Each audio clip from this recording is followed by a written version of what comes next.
Good morning from the International Space Station Flight Control Room here at the Johnson Space Center in Houston, Texas, and welcome to Mission Control as we begin our coverage today of U.S. Spacewalk 87. You are looking live inside the equipment lock of the Quest airlock of the International Space Station as two astronauts prepare to venture outside the Quest airlock a short time from now. On your screen, you see on the left is NASA astronaut Woody Hoburg, and on the right is NASA astronaut Steve Bowen, who will be today's spacewalkers. Bowen is wearing the spacesuit with the red stripes on it, and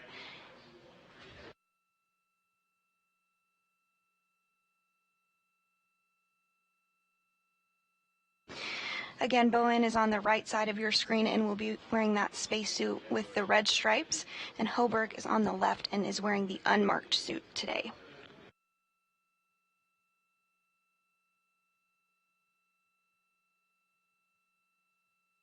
Today's spacewalk is expected to last about 7 hours, the focus of which will be on the starboard truss of the International Space Station to install and monitor the deployment of one of the IROSAs, or ISS rollout solar arrays, which arrived on the SpaceX Cargo Dragon resupply craft on Monday to the International Space Station.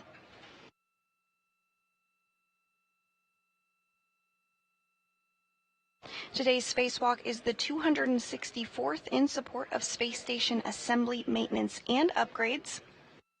This will be the 9th spacewalk for NASA astronaut Steve Bowen and the first spacewalk for NASA astronaut Woody Hoburg. Today's spacewalk will be the 7th spacewalk in 2023 and the 5th spacewalk for Expedition 69 so far.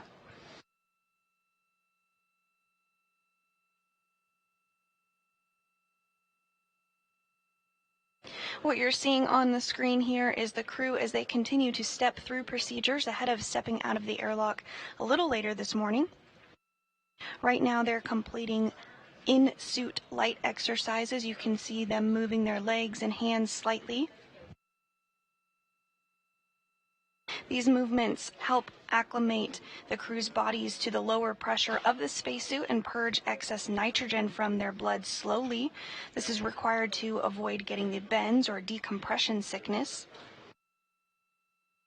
Earlier this morning, the crew worked through procedures to pre-breathe 100% oxygen in order to purge that nitrogen from their body as well.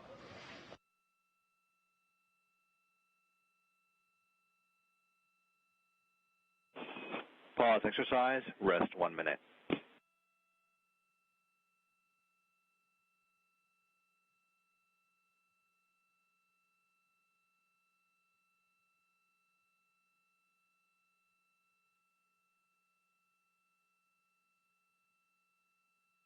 So again, today's spacewalk will see the crew members working to install the 5th IROSA to the International Space Station. This IROSA will be on the 1A power channel on the starboard truss of the International Space Station.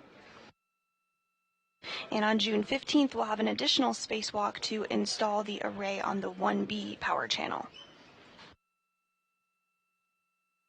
These new arrays are 60 feet long by 20 feet wide and share a little more than half of the original arrays, which, as you can see in this graphic here, they lie over top of them.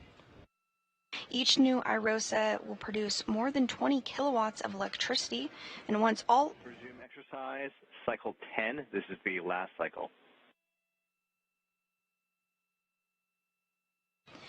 And once all those IROSAs are installed, it will enable a 30% increase in power production over the station's current arrays.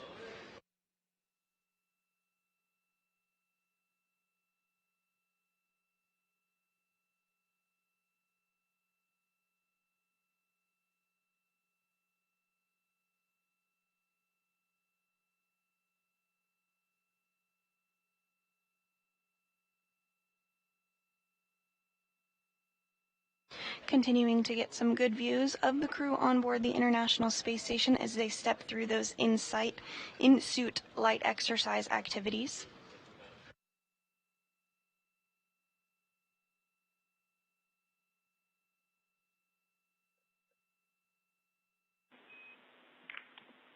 Station Houston on Space to Ground 1, no action on that last caution. Ground checking it out.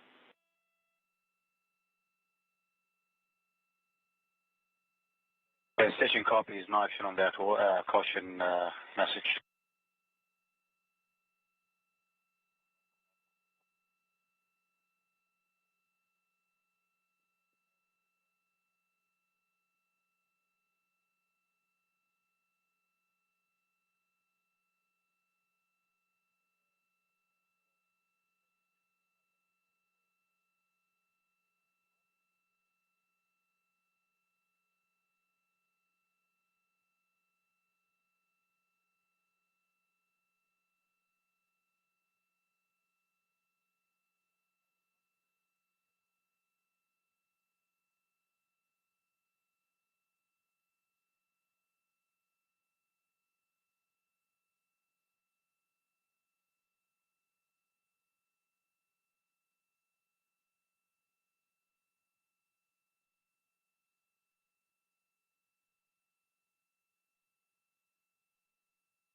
And now coming into frame is NASA astronaut Frank Rubio, who has been helping the crew step through their procedures and get suited up this morning.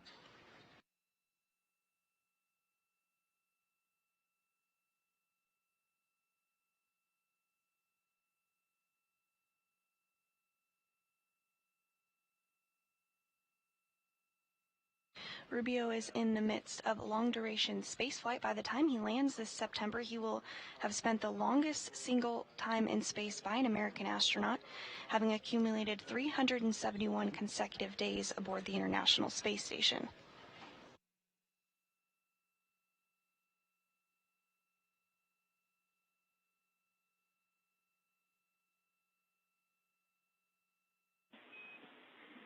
Station Houston, Space to Ground 1, just more words on that last enabled caution. It was dealing with an S12 MDM, but no impacts to the EVA. Ground is still investigating. Okay, Johnny, we copy all. Thanks so much for the words. Understand. No impact to EVA. Good to know.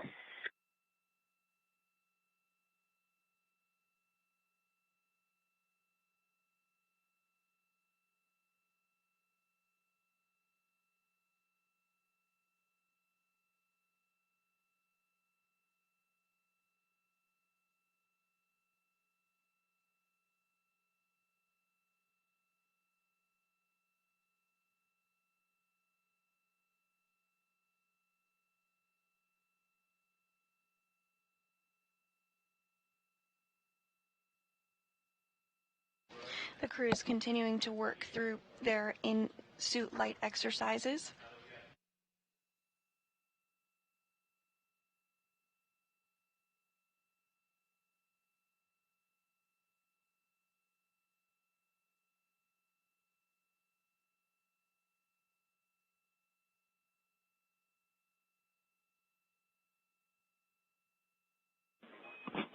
Airlock Houston, Space Ground 1, that completes the 10 cycles of in-suit light exercise.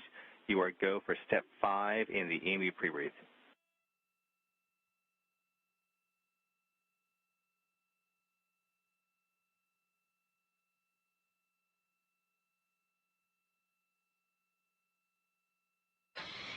And the crew has completed their cycles of those aisle exercises.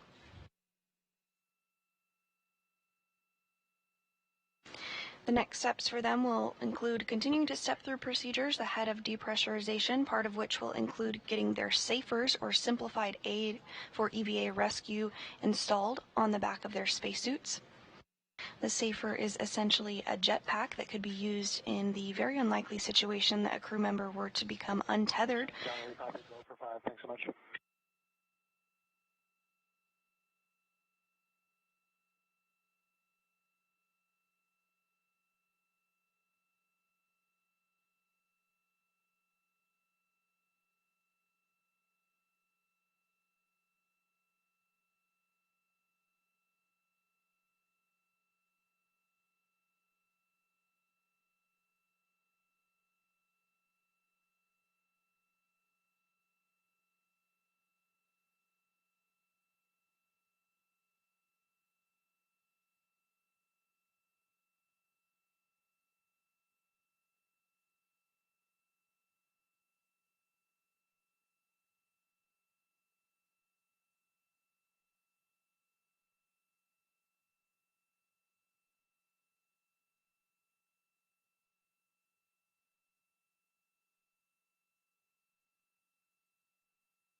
And we also have United Arab Emirates astronaut Sultan Al Nayati floating. On 1 for step 7 and waiting on your go for step 8.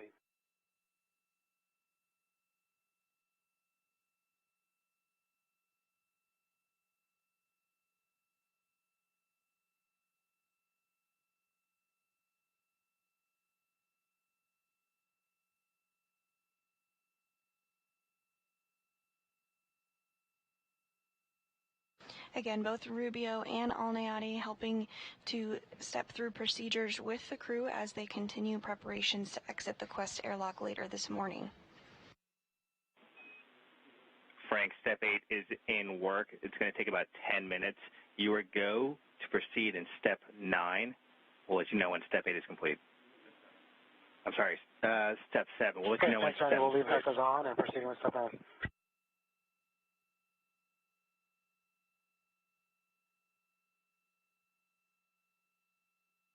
And getting a good view of some of the tools that will be used during today's spacewalk, you did see the space drill or the pistol grip tool, which will be utilized quite heavily throughout today's spacewalk. You're also seeing some of the tethers float. Those will be utilized to ensure that the crew is attached to the International Space Station at all times.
And Rubio is working to get those tools secured to NASA astronaut Woody Hoburg's spacesuit.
And Rubio now moving over to get those tools in place on Steve Bowen's spacesuit.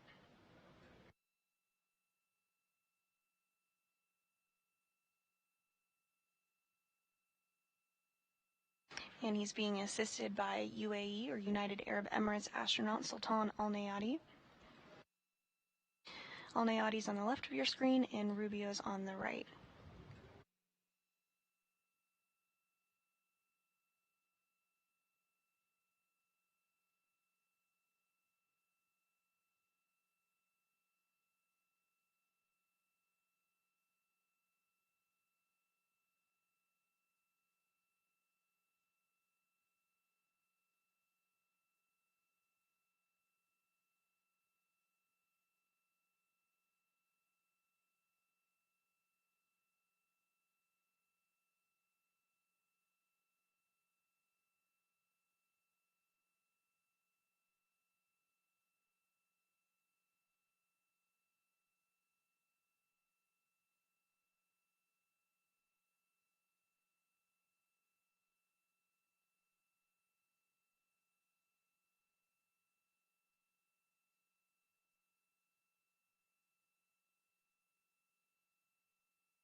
As the crew continues to step through those procedures to get tools secured safely to their spacesuits, we do have a video that will be an overview of today's spacewalk, where the duo will exit the station's Quest airlock to install an upgraded International Space Station rollout solar array on the 1A power channel on the starboard truss of the station. So let's learn a little bit more about what the crew will do during today's spacewalk. This video is for the ISS Rollout Solar Array, or IROSA, 1A install EVA. Steve Bowen, EV1 with the red stripes, egresses and receives a crew lock bag and puts it on his body restraint tether. EV2 with white stripes, Woody Hoburg, egresses with the crew lock bag on his body restraint tether and closes the thermal cover. EV1 translates up the forward face of the truss and goes starboard. He stops to configure safety tethers. EV2 follows a similar translation path and goes to the port crew equipment translation aid cart to temporarily stow his bag and retrieve an articulating portable foot restraint. Meanwhile, EV1 translates to the IROSA carrier, stows his bag, and retrieves his pistol grip tool. EV1 begins preparing IROSA for removal from the carrier, first releasing a restraint bolt on the upper IROSA. EV2 relocates the foot restraint and installs it on the space station's robotic arm. EV2 ingresses the foot restraint, and then the arm will move him away from the truss. EV1 translates to the lower IROSA and releases its first restraint bolt. He releases both anti-rotation devices back on the upper IROSA, and then will stow them in the crew lock bag.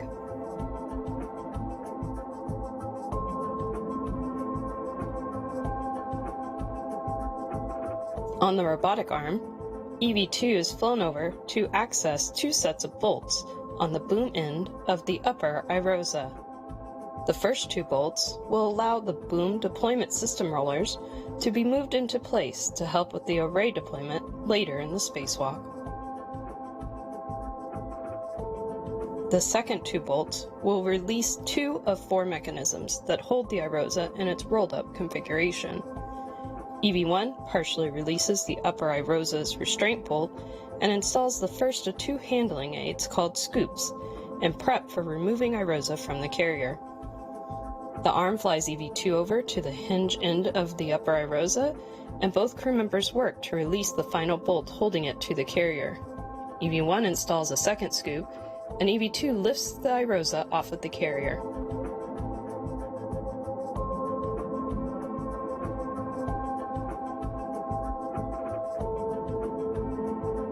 After several maneuvers on the robotic arm, EV2 will arrive at the 1A modkit worksite. During these maneuvers, EV1 will pick up the temporarily stowed bag from the port cart and reconfigure both crews' safety tethers, on his way to meet EV2 at the modkit.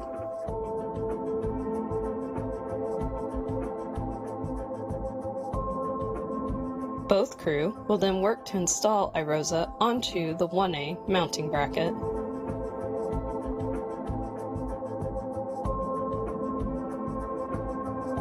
The crew will release the scoops, and EV2 will move into position to release the final bolt, holding IROSA in its folded position. Once released, EV1 will hold IROSA closed while EV2 egresses his foot restraint and gets into position. Both crew will then work together to unfold IROSA and secure the right side onto the mounting bracket. Once secured, EV2 will drive two hinge bolts that hold IROSA in the unfolded position. EV2 will then move away from IROSA to reconfigure a safety tether on the arm.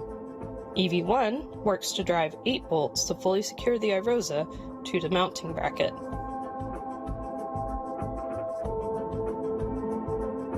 Both crew will then work to electrically connect the new IROSA to the ISS power system.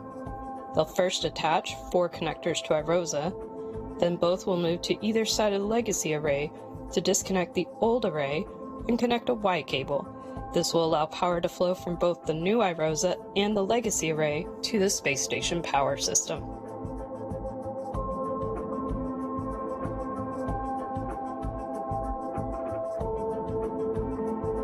At this point, EV1 moves into a deployment viewing position, and EV2 will release the final 2 bolts restraining IROSA in the undeployed position. IROSA will deploy over the next 6 to 10 minutes. During deployment, EV1 translates back to the IROSA carrier to reconfigure the carrier beams that previously held the upper IROSA. These beams need to be rotated out of the way to allow access to the lower IROSA on the second EVA. Once deployment is complete, EV2 will release 2 bolts that allow the IROSA blankets to become tensioned. EV2 then cleans up the mod kit worksite, retrieving his crew lock bag, and heads to the carrier to help EV1 with the carrier beams.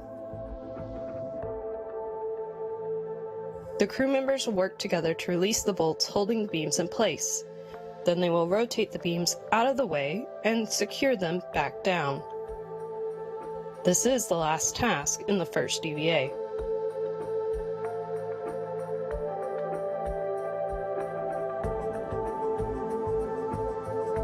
Both crew will clean up the worksite and translate back to the airlock. They will clean up their tethers on the way. They will then work to ingress and begin repressing the airlock. This will finish the first of 2 EVAs.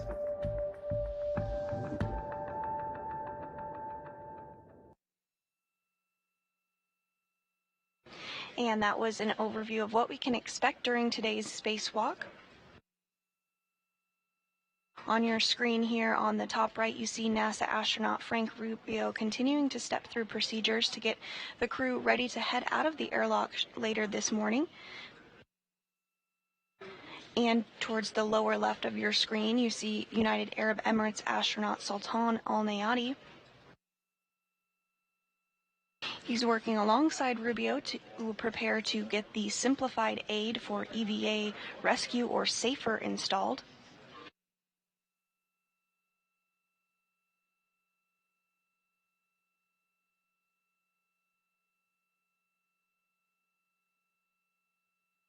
Once the SAFERs are installed on both Hoburg and Bowen, the crew will move through the airlock and start depressurization procedures. Wow.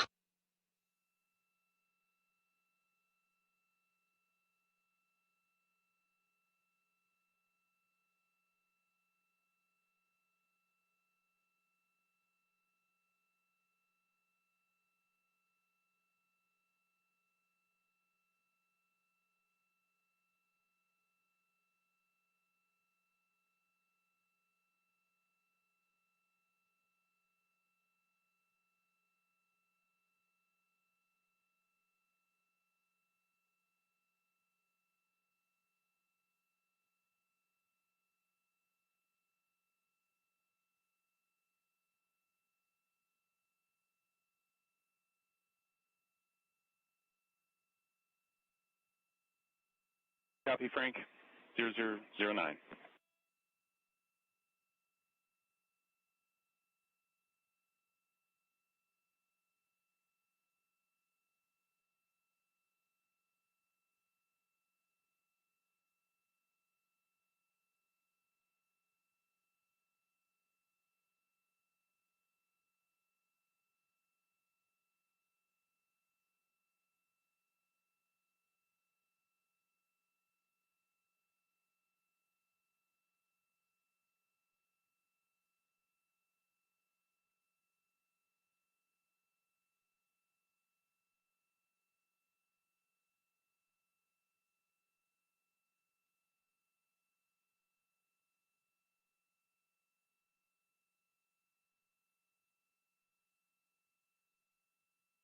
Getting a good view inside the backside of the extravehicular mobility unit, or EMU.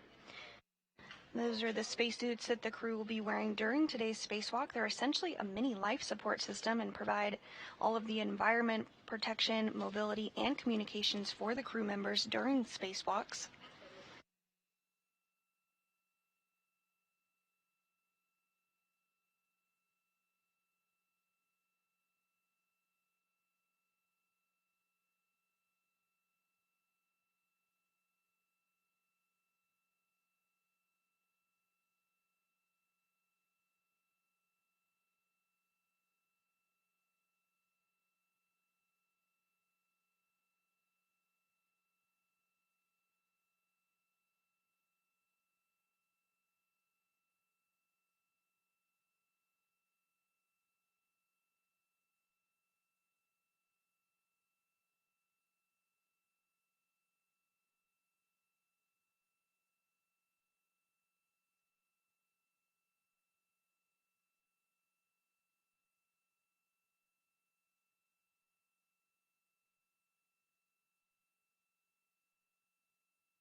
And as Rubio and Alnayati continue to step through those procedures, ahead of getting the crew ready to begin depressurization, we do have some statistics to go through today for our spacewalk. Today's spacewalk will be the 9th spacewalk for NASA astronaut Steve Bowen. He has a total spacewalking time of 54 hours and 19 minutes. And for NASA astronaut Woody Hoburg, this will be his very first spacewalk. Today's spacewalk will be the 264th spacewalk in support of space station assembly, maintenance, and upgrades, and will be the 7th space station spacewalk this year. And this will be the 5th spacewalk for Expedition 69.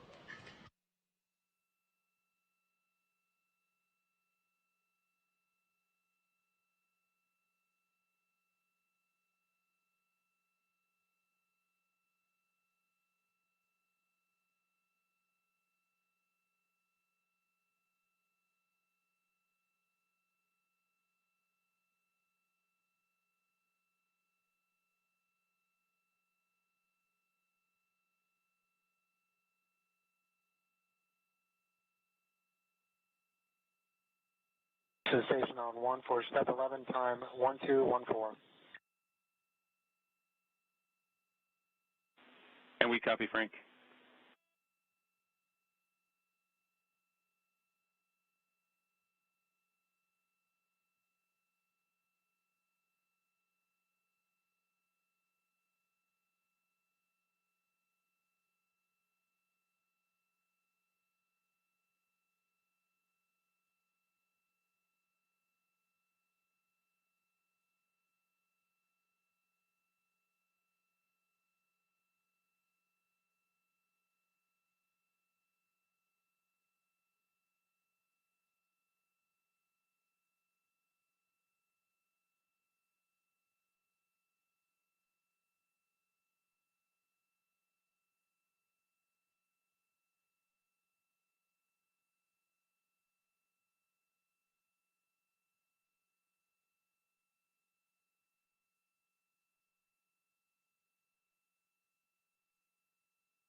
And if you're just joining us this morning, we have 2 spacewalkers preparing to exit the International Space Station's Quest airlock to install a new ISS rollout solar array.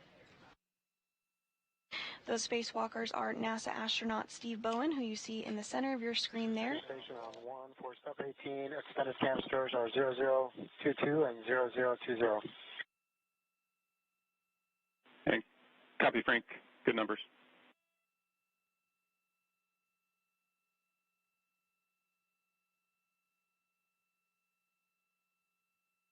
And our other spacewalker today is NASA astronaut Woody Hoburg, who will be completing his very first spacewalk.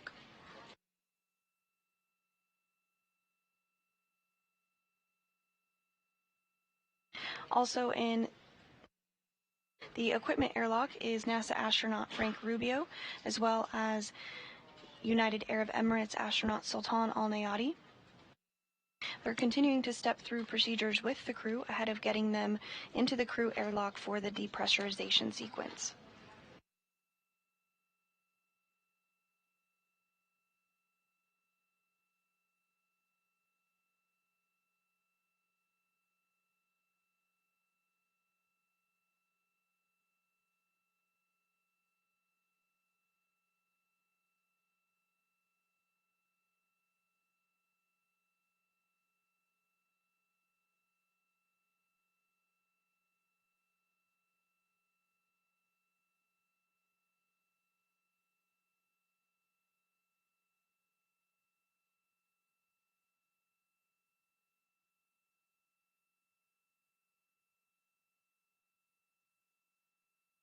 Back in the International Space Station Flight Control Room, the Orbit 2 team is ready to support today's spacewalk under the direction of Flight Director Diane Daly.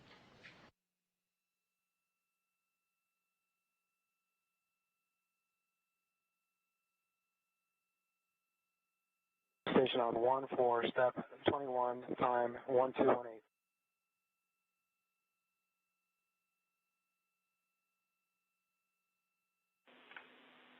And copy, Frank.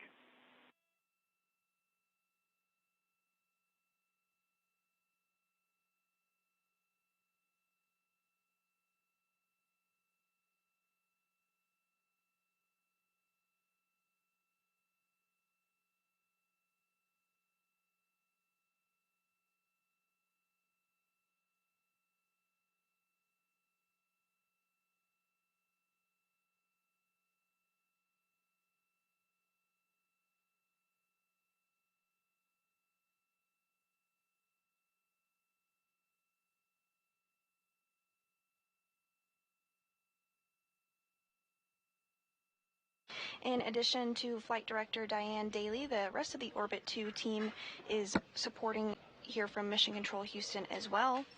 To her right at the Capcom console is the ground IV, and that is Canadian Space Agency astronaut Jenny Gibbons. She'll serve as the spacewalk communicator who will talk directly with the crew during the spacewalk, helping them choreograph timelines and procedures. And to her right is NASA astronaut Nick Hague, who is the Capcom. You'll hear him communicating with the crew up until the point of depressurization this morning, at which point the ground IV will take over communicating with our spacewalking duo.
Everything continuing to go smoothly this morning. The next major milestone that we can look ahead to is the installation of the Simplified Aid for EVA Rescue, or SAFERS, essentially the Space Jetpack.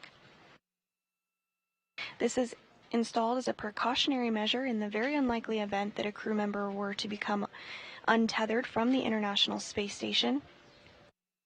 This jetpack would allow them to get back to the space station.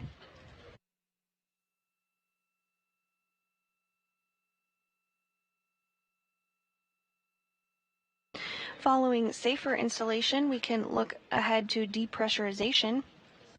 First, the crew will move to the crew lock section of the Quest airlock, and depressurization will occur in a two-stage fashion.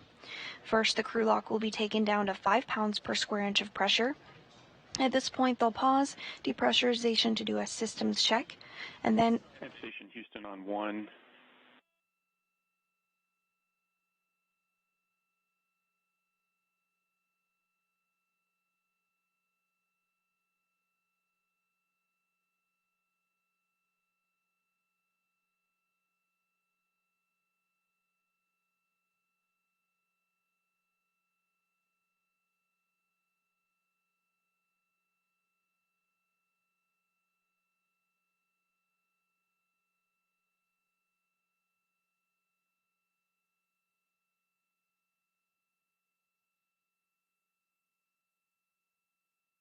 And we are seeing Alneati and Rubio work together to install the safer. Hey, Frank. I've got one go back for you. Step 8, we Ojo go. Your go to turn off the HECA. It's just, if you want to turn off HECAs on both EVs, that'd be great. Thanks so much.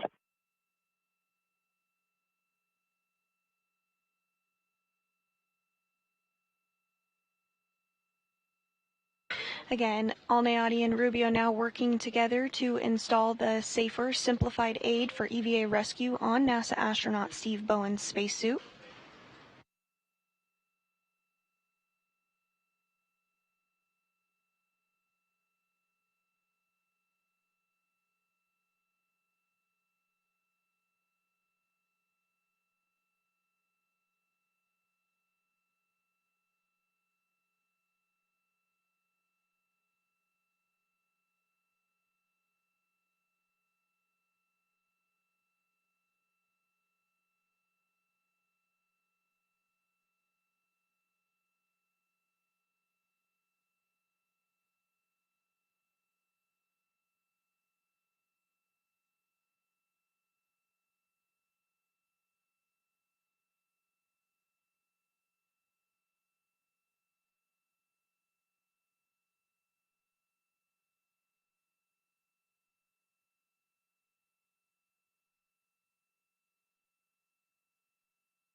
And Rubio and Alneati working to get that safer installed on NASA astronaut Steve Bowen's spacesuit.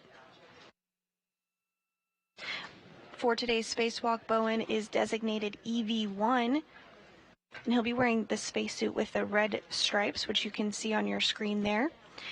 Woody Hoburg will be designated EV2 and will be wearing an unmarked spacesuit.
Once both safers are installed, the next milestone that we can look ahead to is depressurization, and ultimately when the crew will then exit the International Space Station's Quest airlock. They'll then work together to install an upgraded International Space Station rollout solar array on the 1A power channel on the starboard truss of the International Space Station.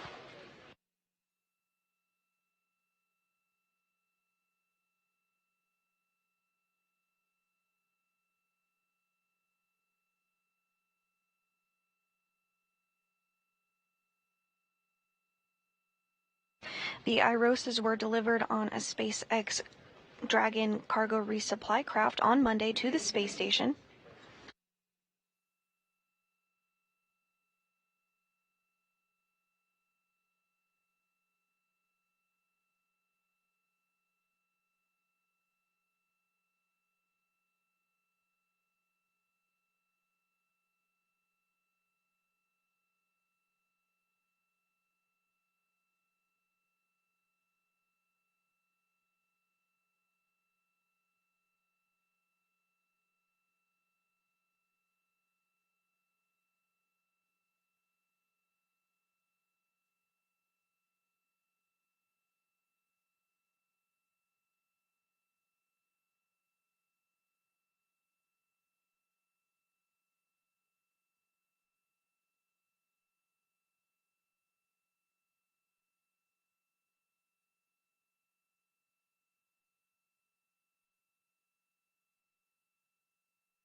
Rubio and Alniati continuing to get the safer, simplified aid for EVA rescue installed on NASA astronaut Steve Bowen's spacesuit. Following installation of the safer, Bowen will be moved to the crew airlock for depress.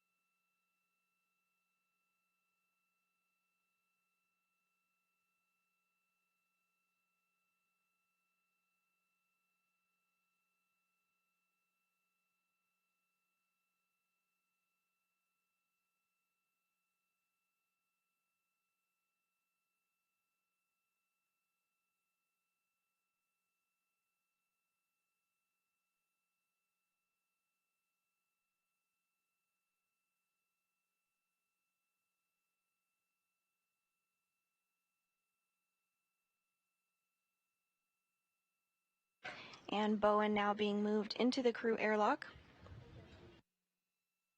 Next up, Rubio and Alniati will work together to get Hoburg's safer installed.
And Rubio and Alnayati now going to work together to get the safer installed on Hoburg's spacesuit. Again, he'll be designated EV2 and he's wearing the spacesuit with the unmarked spacesuit this morning.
As Rubio and Alnayati continue to step through those procedures to get the safer installed, we can take a quick look ahead at what's to come. Following getting the safer installed, both crew will be moved into the airlock to begin the depressurization process. The depressurization of the airlock is done in a two-stage process. First, the crew lock will be taken down to 5 pounds per square inch of pressure. At this point, depressurization will be paused to do a systems check. Following this, depressurization will resume and continue all the way down to vacuum. Now, once vacuum is reached, the two spacewalkers will complete suit and communication checks before placing their spacesuit on internal battery power, which will officially mark the start of today's spacewalk. A U.S. spacewalk's start and end time is measured from the time the crew places their spacesuit on internal battery power all the way up until the time repressurization occurs, and they're back inside the crew lock following completion of their spacewalk. We are expecting today's spacewalk to last about 7 hours.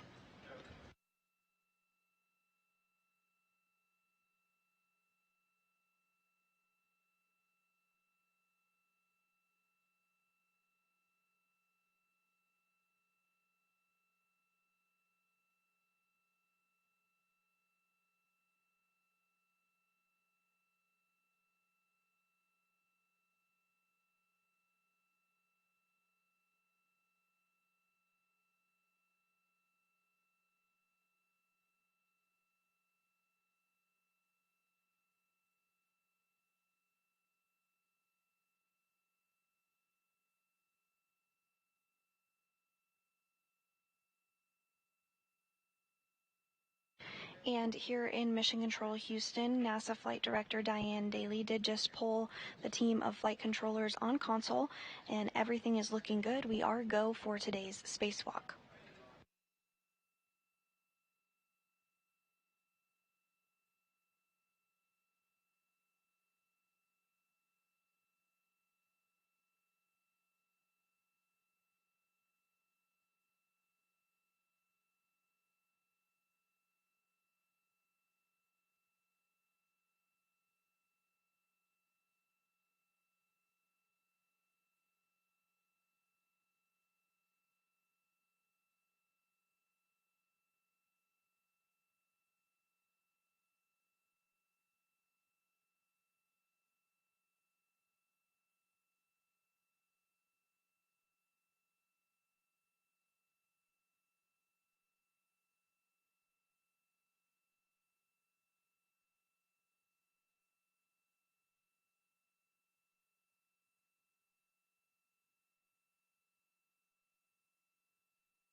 Rubio now going to work to get Bowen moved into the crew airlock.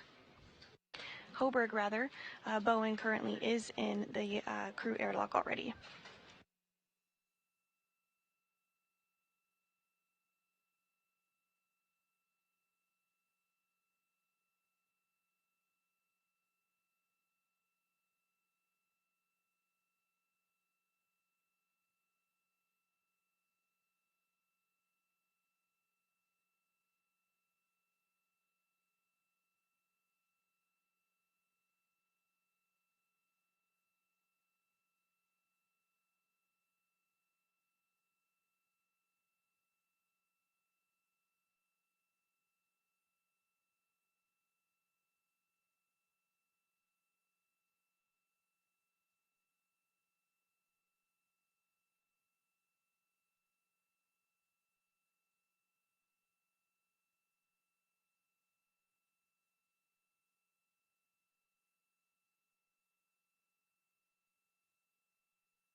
Both Bowen and Hoburg now in the crew airlock.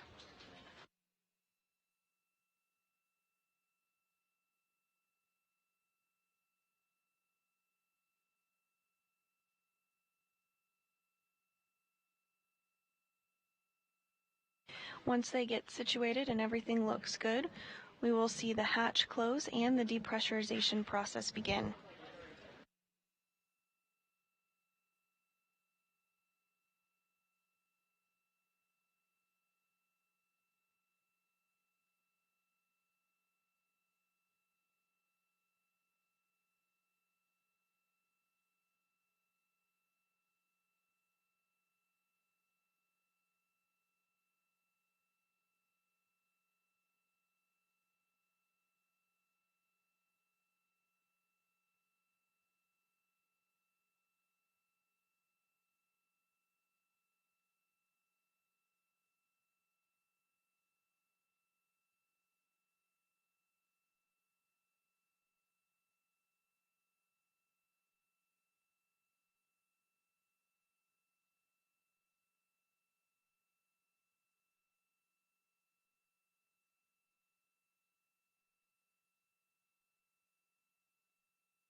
And Station Houston, when able, on 1.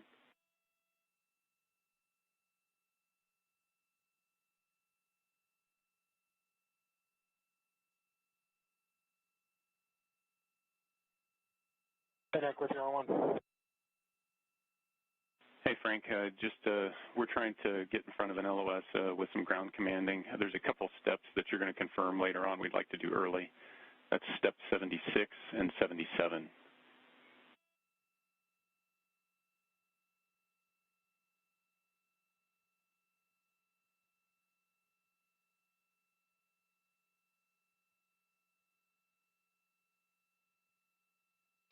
And that was the voice of... 76 and 77 are in good config. EMER MPEV is closed, and node 1 VAP is connected to the gamma cat. Copy, Frank. Thanks for doing this.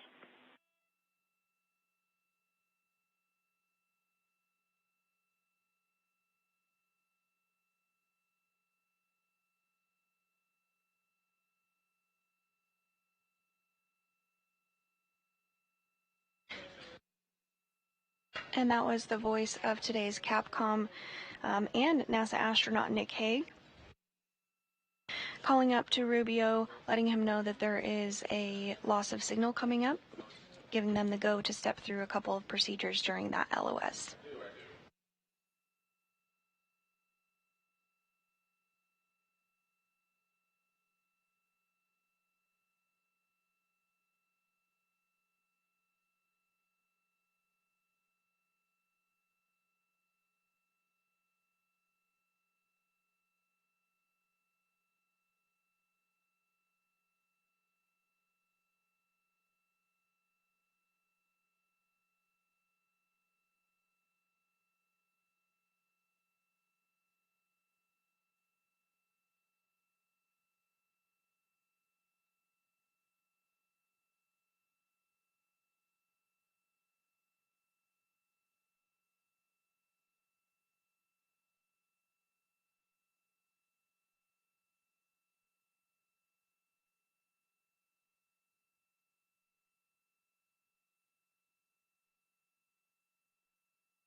And Station Houston on 1.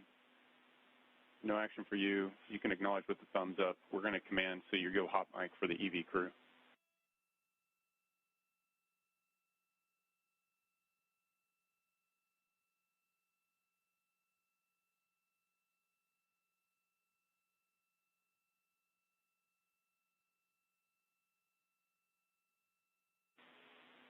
And Station Houston, we're with you on 1. If you try to transmit last, I want to let you know the crew is going to go hot mic here shortly. And also you've got to go in step 84. Okay, next copy. Crew will be hot mic and go on step 84. And Nick, just be advised, you're coming in a little bit weak. You're readable. Copy all.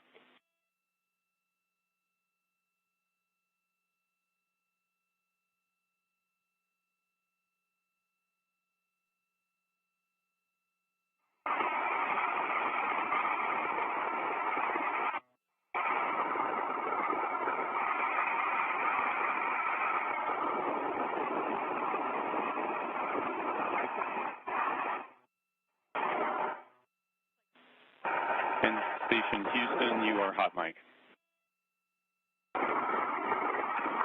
BB1 copies. BB2 copies.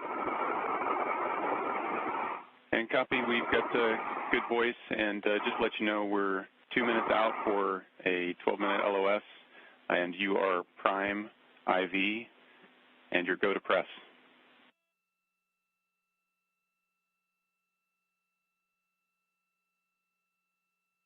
And Nick, I copy prime IV. Go to press. Thanks so much.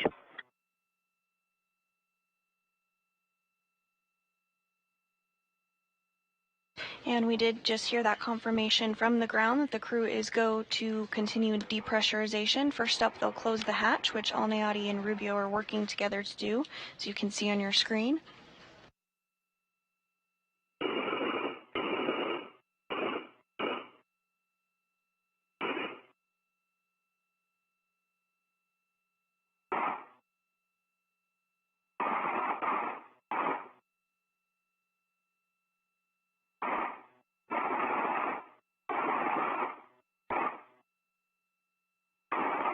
The flash is going to close. Good luck. We'll see you in a little bit. Yep. Talk to you later. Thank you so much. Great Thank job. you, Frank. Great job. Sound awesome.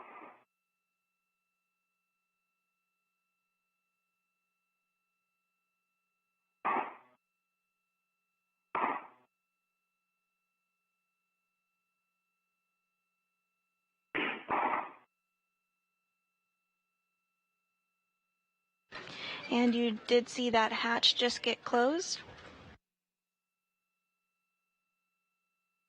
We are in an expected handover between ground stations. So we are not going to expect to have video of the crew on board the International Space Station for the next 11 and a half minutes. However, we do know that they're going to continue the depressurization process as they have the go from the ground to do so.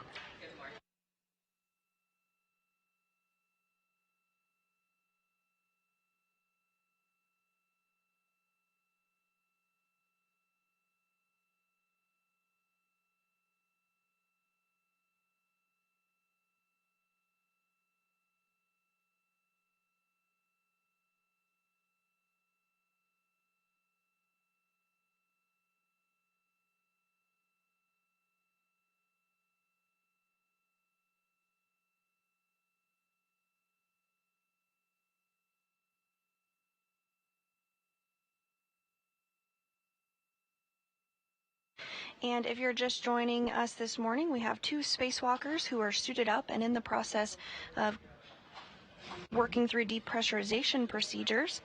Today they will exit the station's Quest airlock to install an upgraded IROSA, or International Space Station Rollout Solar Array, on the 1A power channel on the starboard truss of the International Space Station.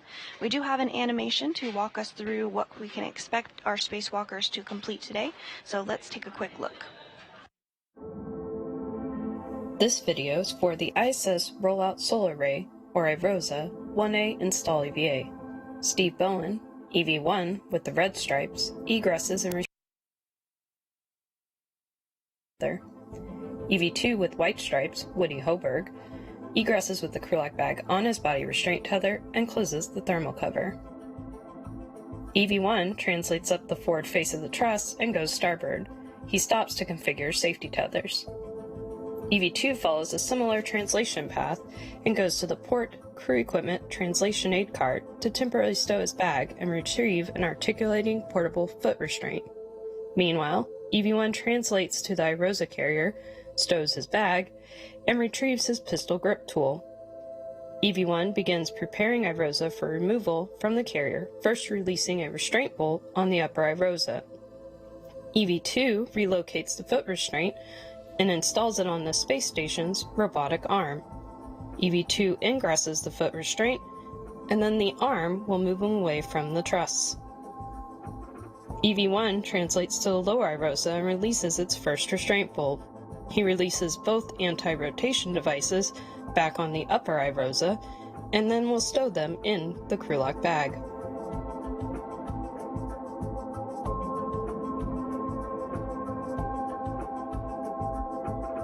On the robotic arm, EV2 is flown over to access 2 sets of bolts on the boom end of the upper IROSA. The first 2 bolts will allow the boom deployment system rollers to be moved into place to help with the array deployment later in the spacewalk. The second 2 bolts will release 2 of 4 mechanisms that hold the IROSA in its rolled-up configuration. EV1 partially releases the upper IROSA's restraint bolt and installs the first of 2 handling aids called scoops and prep for removing IROSA from the carrier. The arm flies EV2 over to the hinge end of the upper IROSA, and both crew members work to release the final bolt holding it to the carrier. EV1 installs a second scoop, and EV2 lifts the IROSA off of the carrier.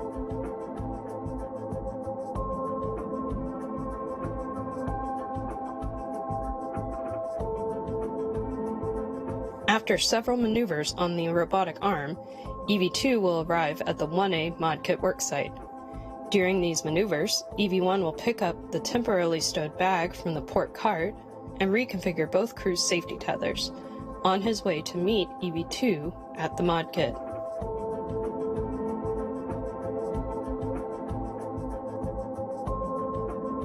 Both crew will then work to install IROSA onto the 1A mounting bracket.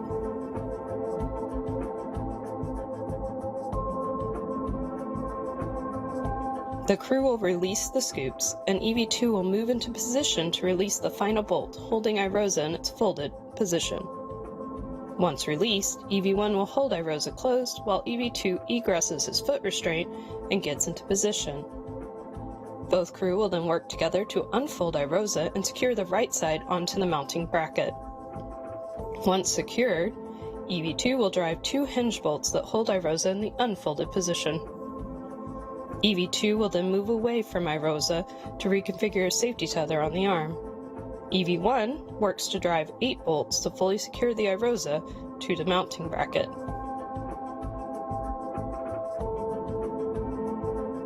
Both crew will then work to electrically connect the new iROSA to the ISS power system. They'll first attach 4 connectors to iROSA, then both will move to either side of the legacy array to disconnect the old array and connect a Y cable. This will allow power to flow from both the new iROSA and the legacy array to the space station power system.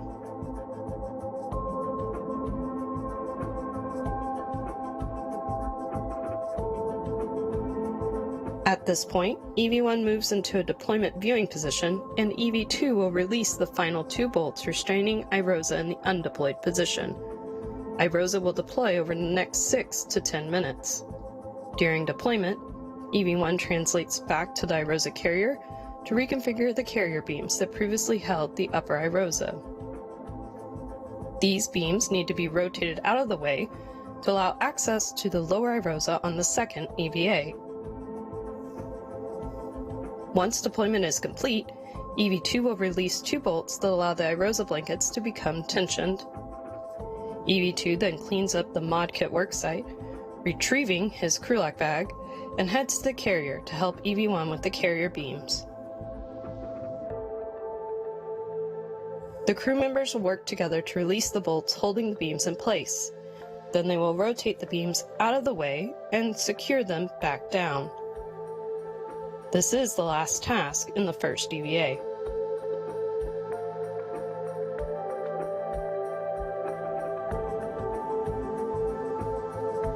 Both crew will clean up the worksite and translate back to the airlock. They will clean up their tethers on the way. They will then work to ingress and begin repressing the airlock. This will finish the first of 2 EVAs.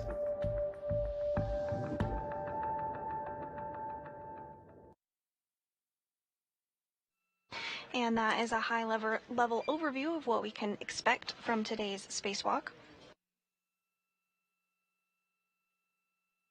If you're just joining us, 2 NASA astronauts are currently suited up and in the crew airlock and are working their way through depressurization procedures. Today's spacewalkers are NASA astronaut Steve Bowen, and today will be his 9th spacewalk, as well as NASA astronaut Woody Hoburg, who will be completing his first spacewalk.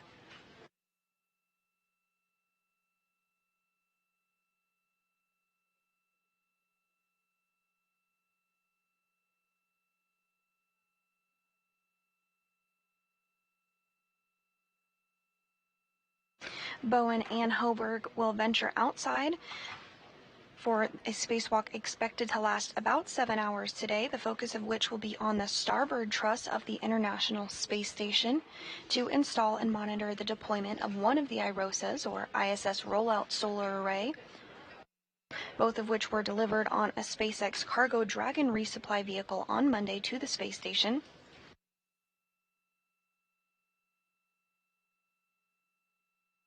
And today's spacewalk is the 264th in support of space station assembly, maintenance, and upgrades.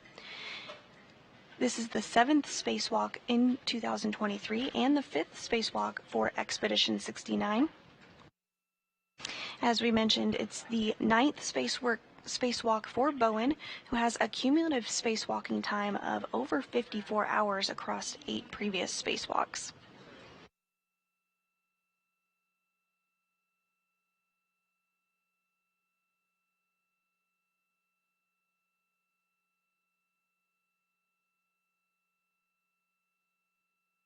The iROSA that the crew will install today is 60 feet long and 20 feet wide. It shades a little more than half of the original or legacy arrays, which are 112 feet long by 39 feet wide. Each new iROSA produces more than 20 kilowatts of electricity, and once all the iROSAs are installed, it will enable a 30% increase in power production over the International Space Station's current arrays.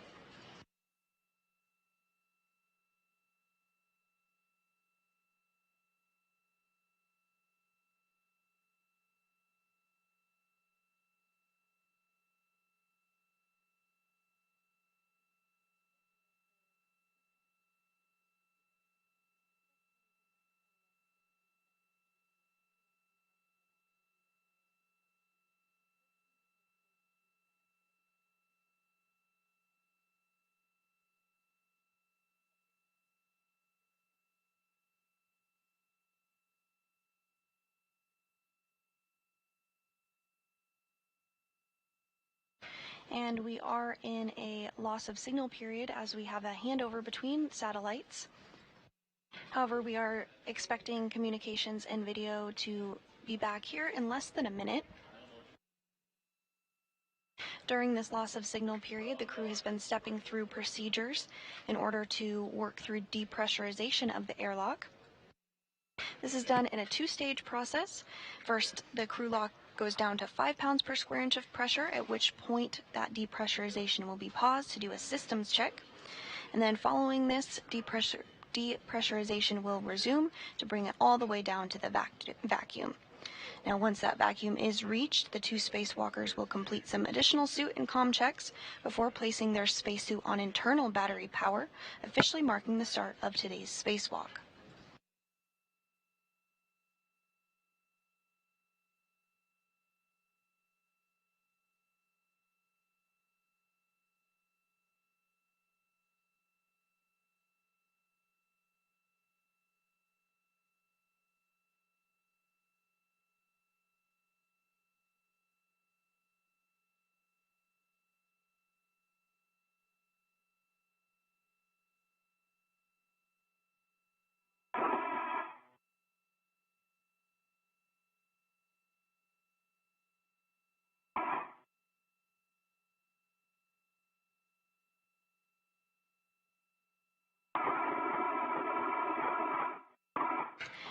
And pressure inside of the crew lock is about 7.27 pounds per square inch. Again, we'll pause once that pressure reaches 5 pounds per square inch.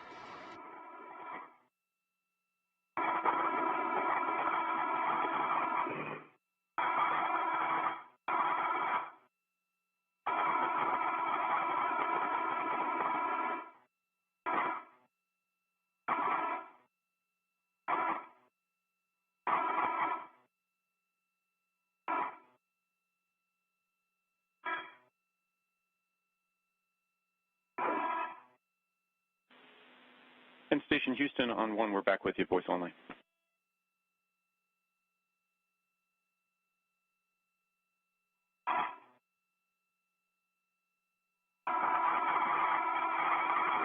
Nick, we have you loud and clear, copy, voice only, thanks.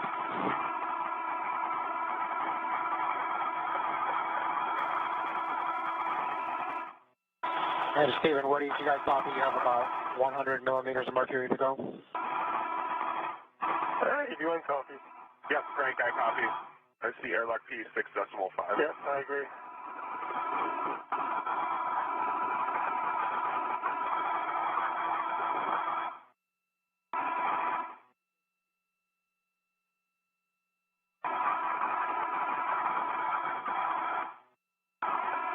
Pressure inside the crew lock now at 6.35 pounds per square inch of pressure.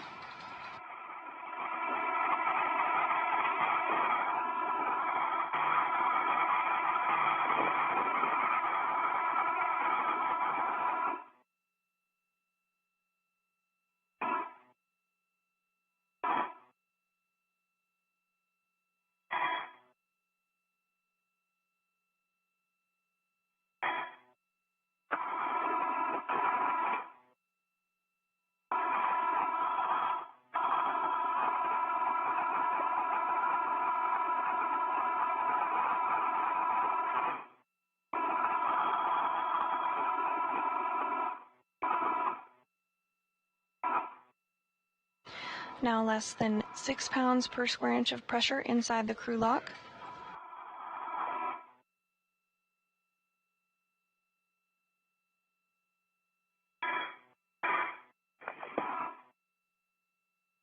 Again, once we do reach 5 pounds per square inch, that depressurization will be paused to do a systems check.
Everything's still looking good for depressurization, now at 5.18 pounds per square inch of pressure inside the crew lock.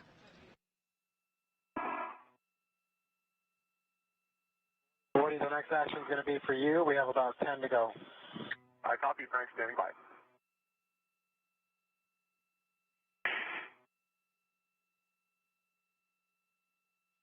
Woody, depress pump man ISO valve closed. Both of you can expect an alert tone. Closed. And copy closed. Okay, next thing we're going to do is a leak check.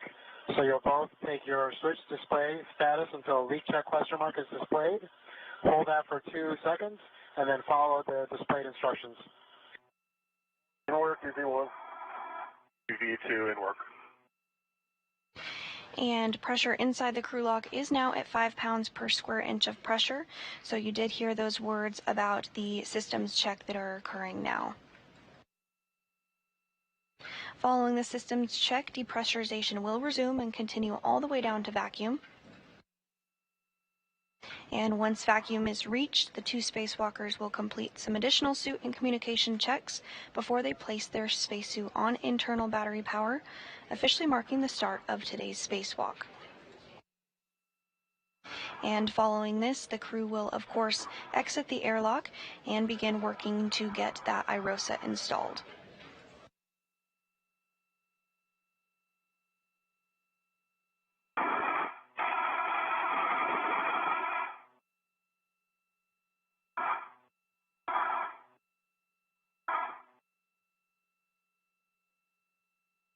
Check complete, EV1.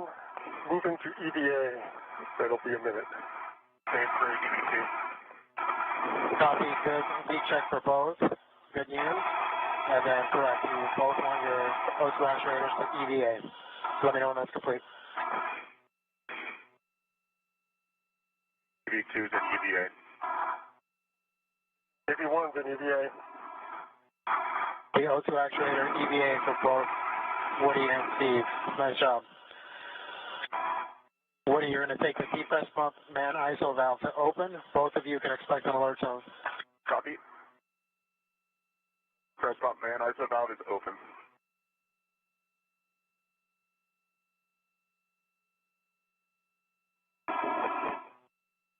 Okay, emergency MPEV is also open. Both of you continue to monitor your suit pressure gauge. Make sure that it remains less than 5.5. Again, if it ever goes above 5.5, let us know and we'll stop the depress. EV1 copy. EV2 copy.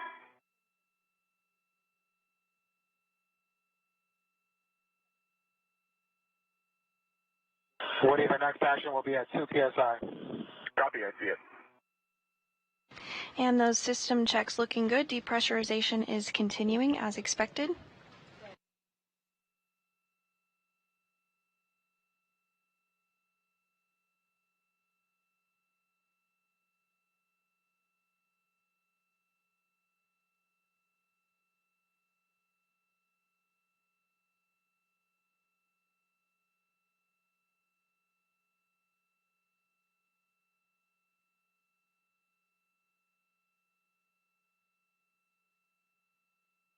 Pressure inside the crew lock now less than 4 pounds per square inch of pressure.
Pressure inside the crew lock now approaching 3 pounds per square inch of pressure.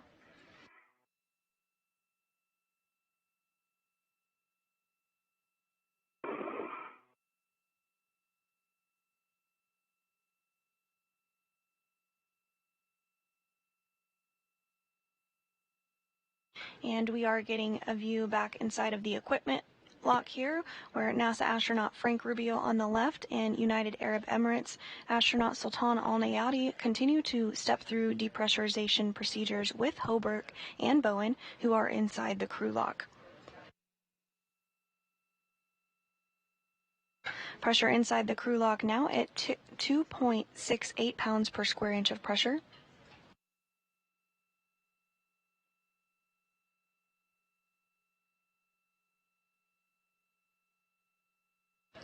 Once vacuum is reached inside the crew lock, the two spacewalkers will complete additional suit and communication checks before they do place their spacesuit on internal battery power, which will mark the official start of today's spacewalk. A U.S. spacewalk start and end time is measured from the time the crew places their spacesuit on internal battery power. And we're at 123, continuing to 103. Copy, Franklin. Receive 2.1.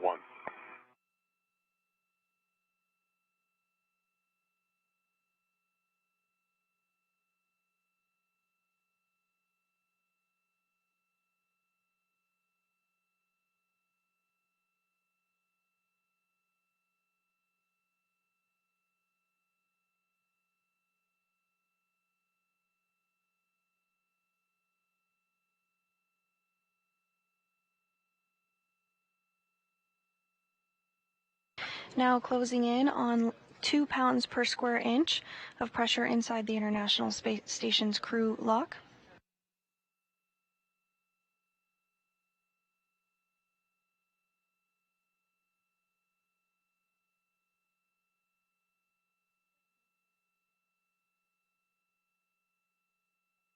Okay, Woody, we're at 103. Depress pump man ISO valve closed. Closed. Copy, closed. Woody on the UIA, switch depress pump power off, OFF. Depress pump power is off. Okay, guys, I will turn you over to Jenny for your initial tether config. And Jenny, you are prime. Copy, I'm prime. Ready for the config. Sounds great. Jenny, I'm in a great position to read you the config setting of the airlock gearing extender. Go. All right.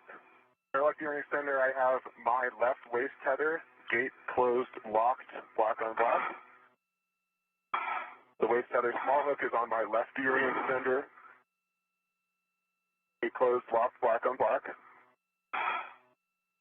Also on my left gearing extender, I have my red hook. Gate closed, locked, block on block. My red reel and green reels are both unlocked.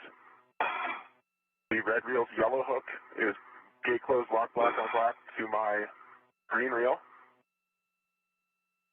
My green reel's small gate hook is gate closed, locked on my red reel. And the green reel's anchor hook goes to Steve's right waist tether. Okay, so And that anchor hook and Steve's waist tether large hook are both gate closed, locked, block on block. Steve, over to you if you can see it. Yep. So we pick up with my waist tether, which is gate closed, slide lock, big hook that you.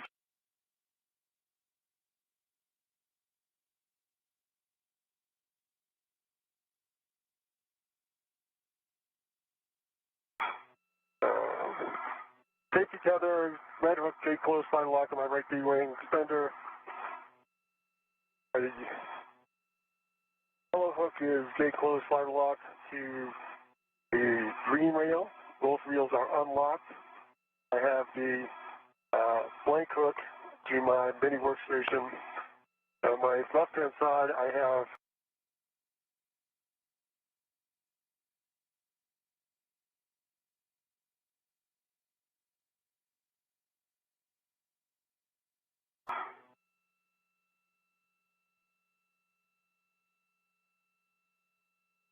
all right, what do you guys? There we go. So you need Copy to all. That I need is, to get back so I can actually eventually open the hatch. I copy all. We are in a good config.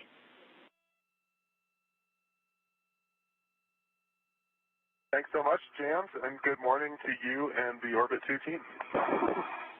Good morning. We are happy to be here. Excited to work with all of you.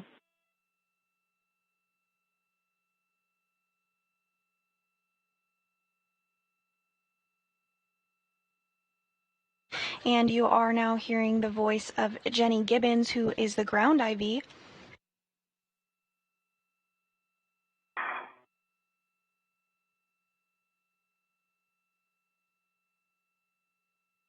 She'll be stepping through procedures with the crew during today's spacewalk.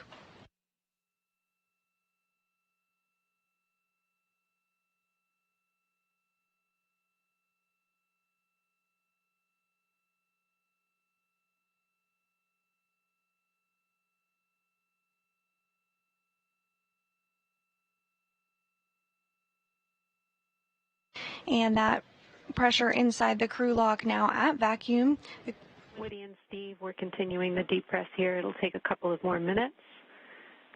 When the crew lock DPDT is approximately 0, expect an alert tone. B1 copies. BB2 copies. That pressure inside the crew lock is continuing to approach vacuum. It's now at 0.97 pounds per square inch. Hey, you guys crush it. Good luck out there. It's going to be fun to watch you guys do this. Frank, we're depending on you. This is going to be good. You guys are going to work with us. It's going to work out really well. Frank, thanks so much. You guys did a fantastic job IVing this morning. Thanks so much for everything. Our pleasure. We'll see you in a few hours.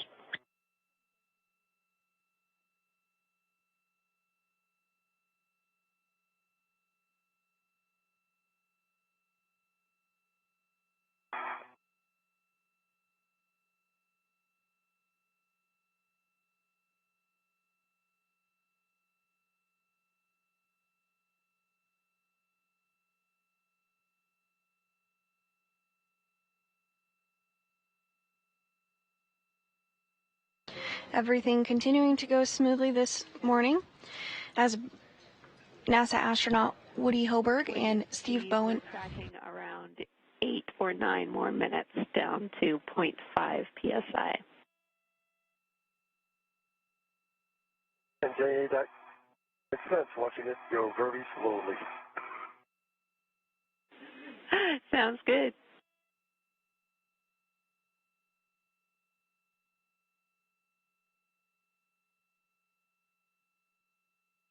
Again, everything going smoothly so far this morning as we anticipate the spacesuits to be switched over to battery power here shortly as soon as those comm checks and system checks are completed. Following this, the crew will egress or exit the hatch after they open the thermal cover.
And we are continuing to get views inside the International Space Station. You are seeing NASA astronaut Frank Rubio, who helped get Bowen and Hoburg suited up and ready to go this morning. All Nayati now floating into screen as well. Bowen and Hoburg are inside the crew lock, which continues to depress. now at 0.64 pounds per square inch, rapidly approaching vacuum.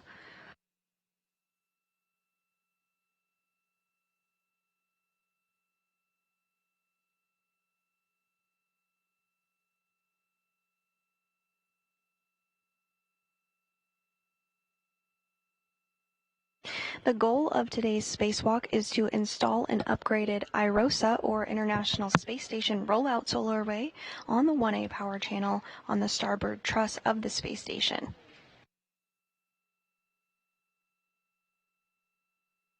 Today's IROSA installation will be the 5th installed on the space station.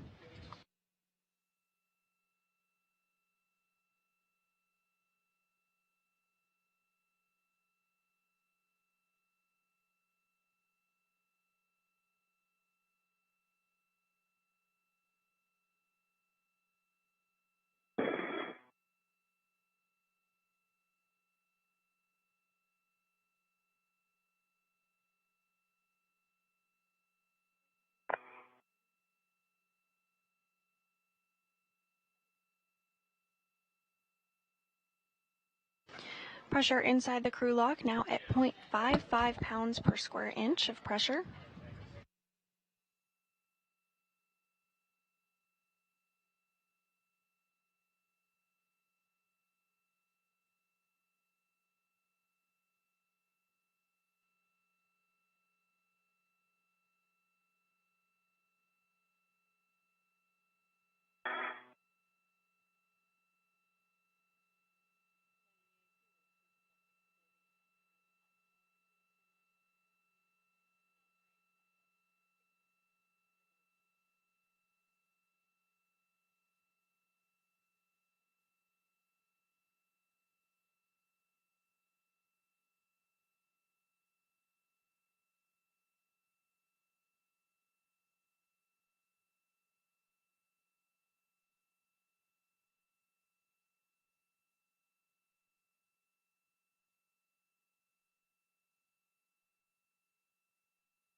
And pressure inside the crew lock now at 0.5 pounds per square inch of pressure.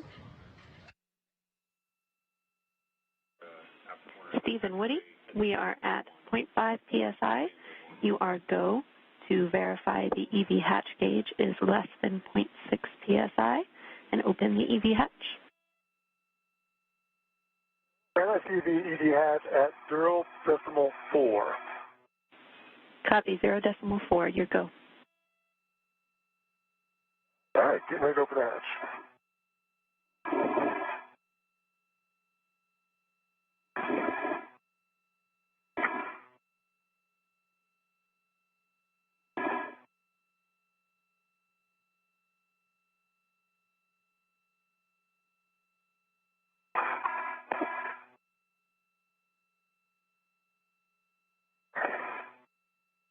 All right, hatch is open. Valve is coming closed. Copy, Steve. Equalization valve is closed. Hatch is open, equalization valve is closed.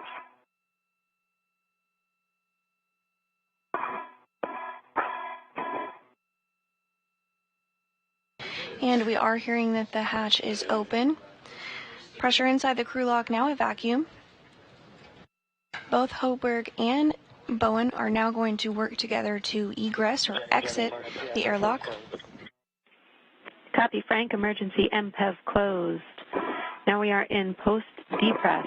Woody and Steve, on your DCMs, switch power to BAT, stagger your switch throws, and expect a warning tone.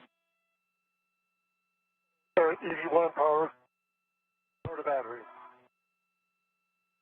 Copy. EV2, going to battery. EV1, good restart, blank, no bite.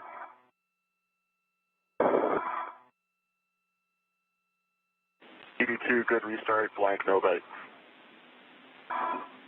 Copy. We verified you have a functional display. Switch power